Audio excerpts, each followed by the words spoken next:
함께 하겠습니다. 나는 예수님의 가족인가? 나는 예수님의 가족인가? 오늘 본문의 말씀은 주님께서 좋은 열매에 대한 비유를 쭉 설명하시다가 갑자기 다른 단락으로 넘어가는 것 같이 그렇게 보여집니다. 그런데 오늘 이 본문 말씀도 좋은 열매와 연결해서 주께서 말씀하시고 계십니다. 저와 여러분들은 좋은 밭이에요, 아니에요? 저와 여러분들은 다 좋은 밭입니다. 그래서 좋은 밭은 반드시 열매를 맺게 되어져 있습니다. 그런데 그 열매가 무슨 열매? 예수님 열매, 예수 열매. 그 예수의 열매가 어떤 열매냐면 예수 그리스도의 삶을 닮아가는 것, 즉 순종하는 것이 그게 예수 그리스도의 열매입니다. 좋은 밭에 뿌려진 씨, 또 좋은 밭이 된 사람은 감출 수가 없습니다.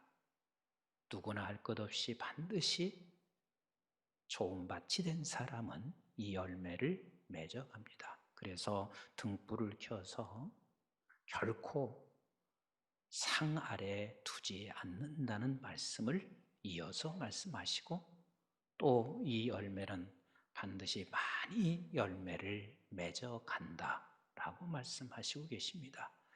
자, 이 말씀을 마치고 있다가 조금 후에 이제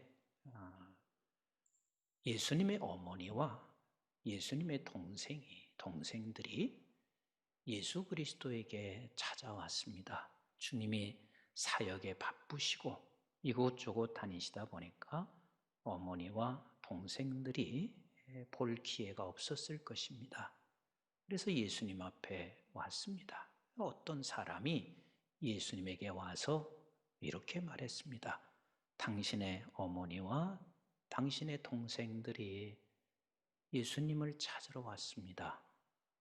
그렇게 말을 했으면 상식적으로 우리가 이렇게 해야 되는 게 마땅하지요. 어서 들어오라고 하세요. 나도 보고 싶으니까 동생들도 어서 이곳으로 모셔드리세요. 이렇게 하는 게 상식이잖아요. 그런데 갑자기 예수님이 그렇게 말씀하시지 아니하고 21절에 이렇게 말씀하셨습니다. 우리 한번 21절을 같이 보겠습니다. 시작.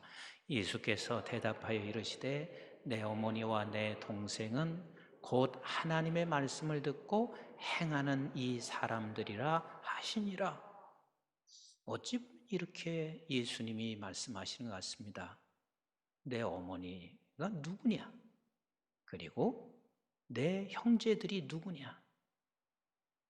그리고 아주 냉정하게 그들을 이렇게 밀어내는 것처럼 우리가 느껴집니다. 그런데 우리 주님께서 내 어머니와 내 형제가 누구냐면 말씀을 듣고 행하는 자가 내 어머니요 내 형제다 이렇게 말씀하세요. 그러면 여러분 예수님의 형제 또 예수님의 어머니는 말씀을 듣고 행하는 자가 지키는 자가 형제라면 누가 예수님의 부모요? 누가 예수님의 형제인가? 누가복음 8장 15절 말씀을 한번 같이 보겠습니다. 시작. 좋은 땅에 있다는 것은 착하고 좋은 마음으로 말씀을 듣고 지키어 인내로 결실하는 자니라. 자, 좋은 땅에 있다는 것은 착하고 좋은 마음으로 말씀을 듣고 지키어 인내로 사는 자.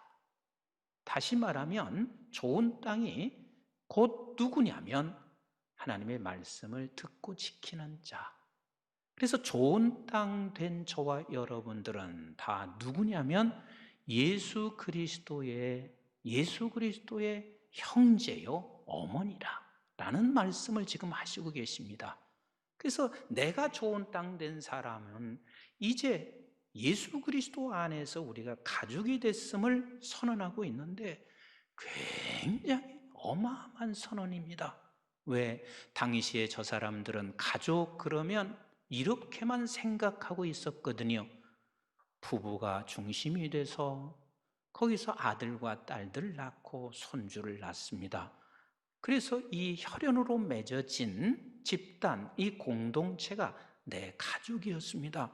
그런데 우리 주님께서 지금 선포하시고 선언하십니다. 이제 너희 가족은 혈연의 가족뿐만 아니라 새 가족이 있다는 사실을 선포하시고 있는 거예요. 좋은 땅이 된 너희들은 주 안에서 이젠 나의 가족이다.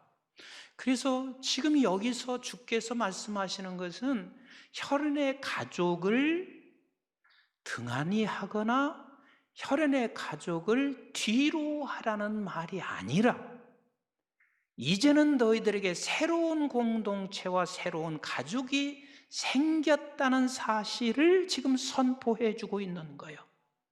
그래서 예수 믿는 백성들에게는 세상 사람과 달리 우리는 두 가족이 있다는 것을 잊지 마셔야 합니다. 혈연으로 있는 나의 가족과 주 안에서 있는 가족이, 두 가족이 있습니다. 그래서 오늘 본문을 자칫 잘못하면 사람들이 이렇게 오해할 수 있습니다. 예수님이 이제는 사역이 많아지고 바빠지니까 당신의 어머니와 형제들은 뒤로 한다는 오해를 할 수가 있고, 또 하나의 다른 오해가 있을 수가 있습니다.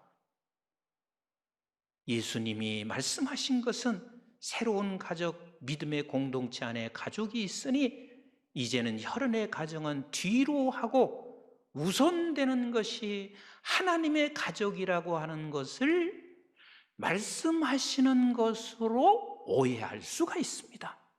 절대 그렇지 않습니다. 하나님께서는요, 한 번도 성경에서 우리 혈연의 가족을 우리가 뒤로 하고 소홀히 여기거나 하나님의 가족이니까 우선하고 하나님의 가족을 더 귀히 여기라고 그렇게 말하지 않습니다. 하나님의 백성들은 혈연의 가족도 너무 소중하고, 그리고 또 하나님의 가족도 함께 소중한데, 오늘 이 본문에서는 너가 이제는 하나님의 가족이라는 사실을 주께서 선포해 주시고 계십니다. 자, 이것에 대한 증거를 몇 군데 제가 함께 확인하도록 하겠습니다. 우리 한번 디모데전서 5장 8절을 한번 보세요. 디모데전서 5장 8절 시작. 누구든지 자기 친족, 특히 자기 가족을 돌보지 아니하면 믿음을 배반한 자요 불신자보다 더 악하다. 자, 예수님께서 주 안에 있는 가족만 더 우선시했느냐? 전혀 그렇지 않습니다. 누구든지 어떤 사람이든지 너의 가족, 친족, 특히 친족, 너 가족을 네가 소홀히 여긴다면 너는 믿음을 배반한 자요 불신자보다 더 악하다라고 말씀하시고 계세요. 여러분, 믿음의 백성들이 지금까지 많이 놓치고 오해하는 경우가 많이 있습니다. 내가 이젠 하나님의 가족이 됐으니 나는 하나님의 사역만 하는 것이 그게 잘하는 것으로 자랑스러운 일입니다. 그러나 결코 성경은 내 혈육의 가정을 뒤로 하라는 말을 한 적이 없습니다. 우리 주님께서 요한복음 19장 25절 십자가에 달려 돌아가실 때 하신 말씀도 사람들이 많이 오해할 수가 있습니다. 우리 한번 요한복음 19장 25절 말씀 같이 한번 보겠습니다. 시작. 예수의 십자가 곁에는 그 어머니와 이모와 글로바의 아내 마리아와 막달라 마리아가 섰는지라 그랬습니다. 지금 예수 그리스도께서 십자가에 달려 돌아가시는 그 순간 지금 어머니가 옆에 서 있습니다. 어머니가 있습니다. 얼마나 가슴이 찢어지겠어요. 십자가가 어디가? 우리는 영광이라고 하지만 세상의 모든 사람들은 십자가를 지는 예수는 가장 극악무도한 죄를 지은 사람이고 가장 부끄러운 것이고, 그뿐만 아니라 그 고통스러운 것을 어머니가 지금 직접 보고 있는 그 현장에 예수님께서 뭐라고 하시는지 26절 한번 보세요. 시작. 예수께서 자기의 어머니와 사랑하시는 제자가 곁에 서 있는 것을 보시고 자기 어머니께 말씀하시되 여자여 보소서 아들이나이다. 이 말을 이해하는 사람이 얼마나 있겠어요? 어떻게 지금 가슴이 찢겨지고 있는 그 어머니 앞에 예수님이 하시는 말씀이 그저 한마디 어머니 하시면 안 되나? 여자요? 어떻게 그렇게 쌍스럽게 얘기할 수 있을까? 혹시 생각할 수 있습니다. 그런데 여기서 여자여 하는 이 말은 원어로 구나이 이 말은요,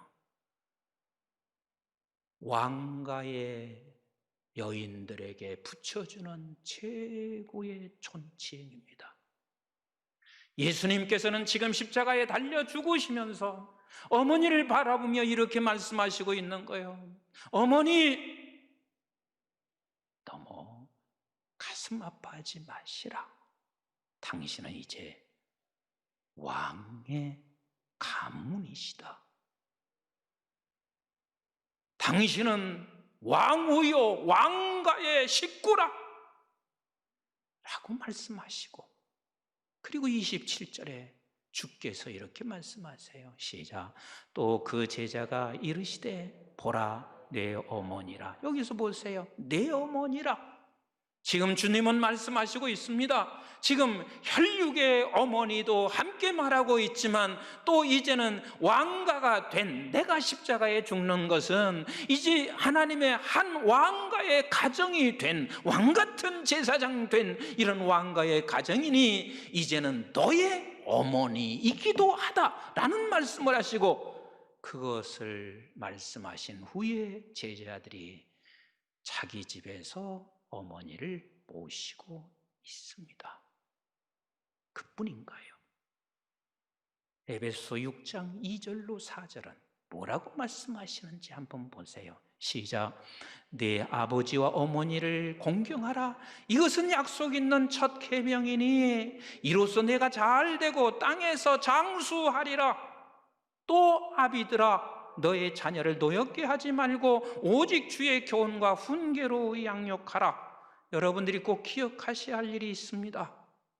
가정에서요, 교회에서, 나라가 어른을 잘 모시고 아이를 노엽게 하지 아니하는 이 두 가지는 가정을 흥하게 만드는 거예요. 복이 되게 한다는 사실을 절대로 놓치지 마셔야 돼요. 제가 이것은 어디를 가면 늘 자주 얘기하는 것입니다. 국가가 흥할 때 언제인 줄 아느냐? 어른을 잘 모시고 아이에게는 노엽게 하지 않아서 서로 행복하게 만들 때 국가가 흥하게 되는 것이다. 교회도 마찬가지요. 어른을 잘 모시고 아이가 노엽지 않게 만들어야 교회가 흥하는 것이요. 그리고 가정도 마찬가지입니다. 왜냐하면 하나님께서 반드시 복을 주신다고 약속하시고 계시기 때문에 그렇습니다.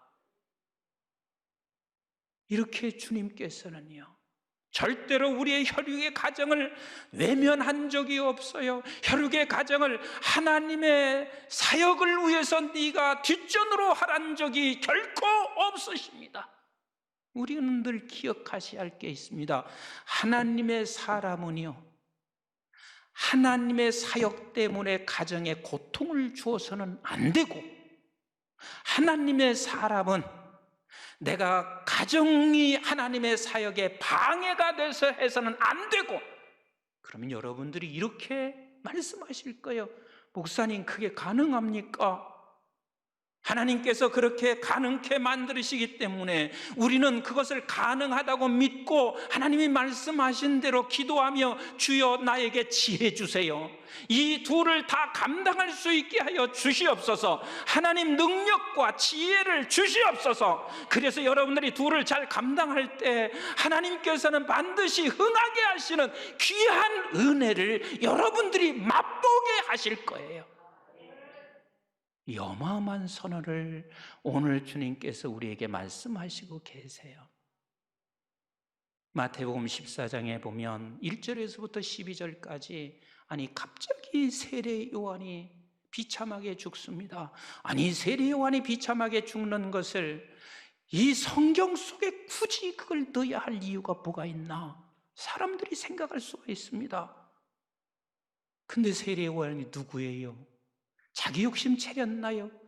오직 하나님의 나라를 위해서 그가 계속해서 복음을 전했던 그가 결국은 저렇게 비참하게 죽는 것이 그곳에 1절에서부터 12절까지 기록하고 있습니다. 그것은 그 기록은 왜 기록하고 있냐면 세례 요한이 죽은 것 같이 예수 그리스도께서 이제는 그렇게 십자가에 죽는다는 사실을 언제? 지금 우리가 6월절로 올라가고 있는 6월절에 그렇게 죽는다는 사실을 예고해 주시고 있습니다. 그리고 나서 13절에서부터 21절까지 우리 주님께서 오병이어의 기적을 일으키고 있습니다. 우리는 단순하게 오병이어를 이렇게 생각할 수 있습니다. 예수님은 기적을 일으키는 분 아니요, 우리 주님께서는 지금 수많은 사람들이 따라오고 있으며 그들이 지금 나도 너도 어디를 가고 있냐면 예루살렘을 향해서 가고 있습니다. 그 예루살렘에서 가고 있는 것은 6월절을 지키기 위해서, 이게 마지막 6월절을 지키기 위해서 그 절기를 향하여 가고 있습니다. 주님은 그 무리를 바라보시며 이것을 꿈을 꾸셨습니다. 이제 6월절, 이게 마지막 6월절이야. 내가 죽는다. 그 무리를 바라보며 새로운 가족, 새 공동체, 새 식구를 꿈을 꾸시는 것입니다.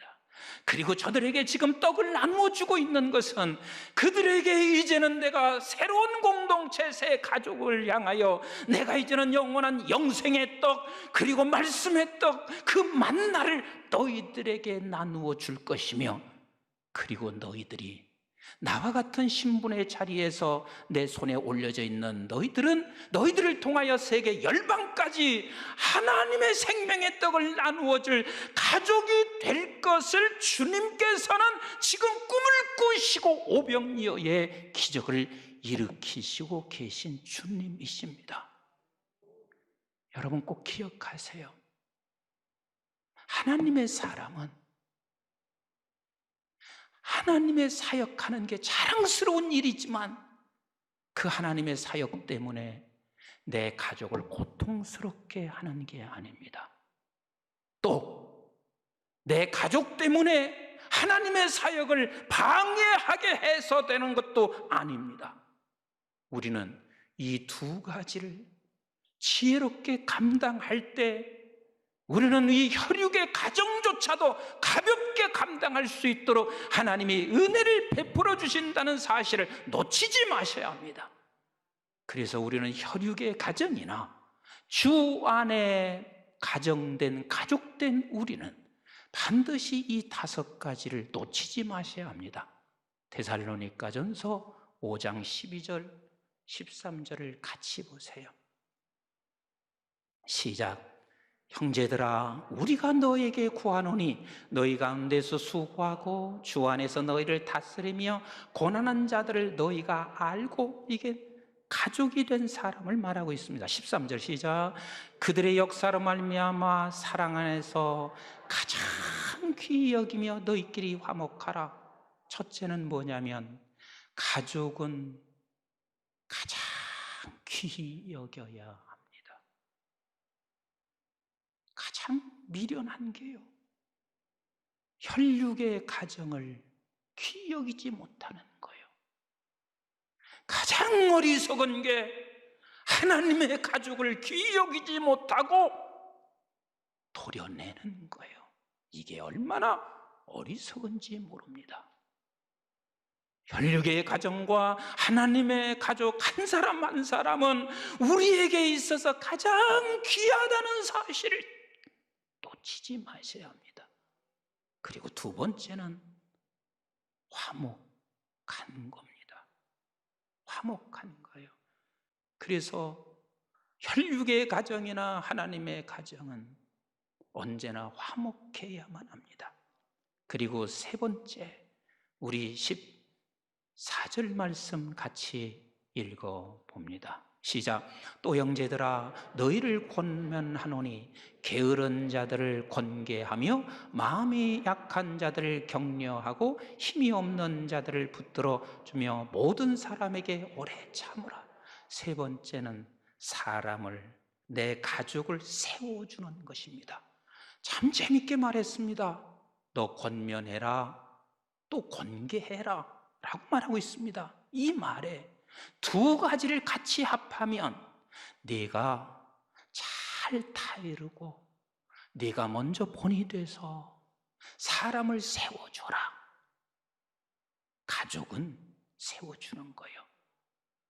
내 자녀, 내 남편, 내 아내를 우리는 반드시 세워야 되며 믿음의 가족들을 늘 세워줘야 합니다. 서로 세워주라.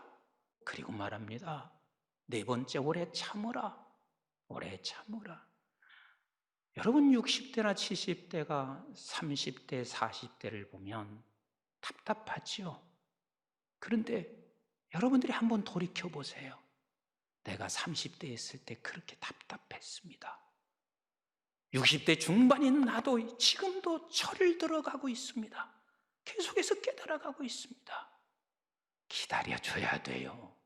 기다려줘야 돼요. 오래 참는 거예요. 그래서 우리는 가족은 언제나 믿음의 가족이든 내 혈육의 가정이든 오래 참아줘야 합니다. 그리고 마지막 다섯 번째입니다. 15절 같이 한번 읽어보도록 하겠습니다. 시작. 삼가 누가 누구에게든지 악으로 악을 갚지 말게 하고 서로 대하든지 모든 사람을 대하여 항상 선을 따르라. 사람은 이렇게 생각할 수 있습니다. 부모는 나는 평생 동안 나에게 얼마나 악하게 대했습니까? 형제들이 얼마나 나를 악하게 되었습니까?